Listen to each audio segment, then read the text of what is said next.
राजस्थान के टोंक से प्रधानमंत्री मोदी ने कांग्रेस पर बड़ा हमला किया है। कांग्रेस राज में आस्था का पालन भी मुश्किल होता था, ये प्रधानमंत्री मोदी ने प्रहार किया। कांग्रेस राज में हनुमान चालीसा सुनना गुनाह था, प्रधानमंत्री मोदी ने प्रहार किया। और साथ ही कांग्रेस ने रामनवमी पर प्रतिबंध लगा दिया था। प्रधानमंत्री मोदी की तरफ से ये बड़ी बातें कही गई। कर्नाटक में हनुमान चालीसा सुनने पर दुकानदार को पीटा गया। शोभा यात्रा पर पथराव करने वालों को कांग्रेस ने सुविधा दी।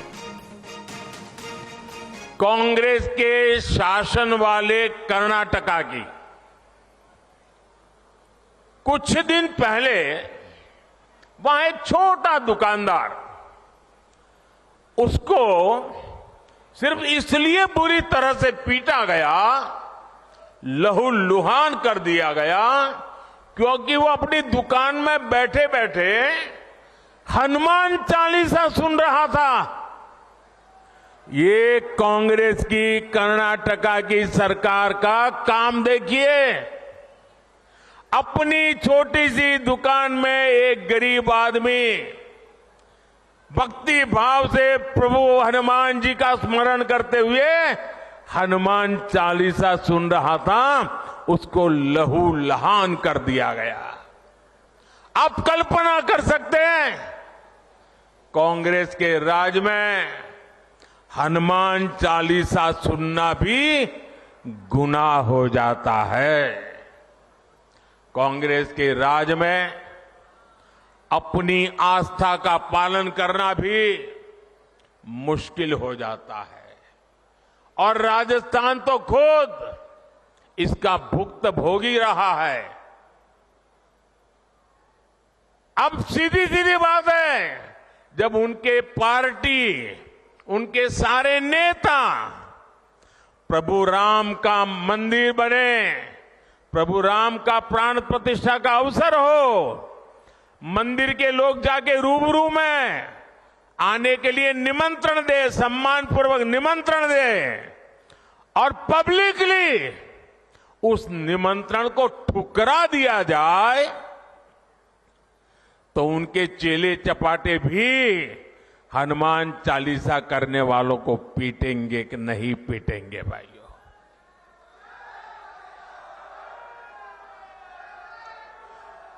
कुछ दिन पहले ही रामनवमी बीती है।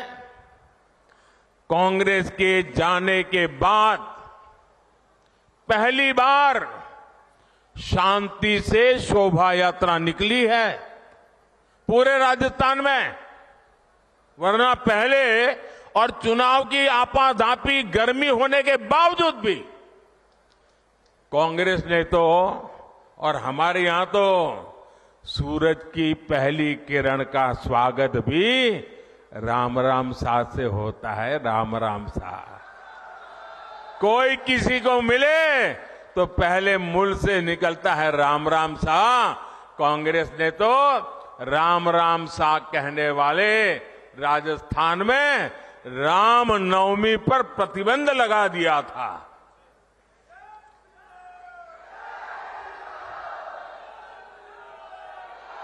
और हमारे किरोड़ी लाल ऐसे हर मुद्दे पर लड़ाई लड़ते थे। कांग्रेस ने शोभा यात्रा पर पत्थरबाजी करने वालों को सरकारी संरक्षण दिया था। इसी कांग्रेस पार्टी ने तुष्टीकरण के लिए मालपुरा, करौली, छबड़ा, टोंक, जोधपुर को दंगों की आग में झोंक दिया था। झोंक दिया था कि नहीं झोंक दिया था? झोंक दिया था कि नहीं झोंक दिया था? क्या ऐसे लोगों को माफ करोगे? जनसभा को संबोधित कर रहे थे राजस्थान के टोंक से। आपको बड़ी बातें सुनवा रहे थे प्रधानमंत्री मोदी की। और एक और बड़ी बात ये, इस वक्त की बड़ी खबर, कांग्रेस पार्टी की सोच तुष्टीकरण की रही। प्रधानमंत्री मोदी ने ये बात भी रखी।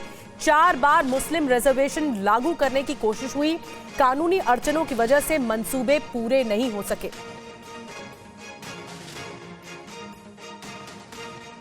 कांग्रेस पार्टी की सोच हमेशा से तुष्टीकरण की रही है, वोट बैंक की राजनीति की रही है।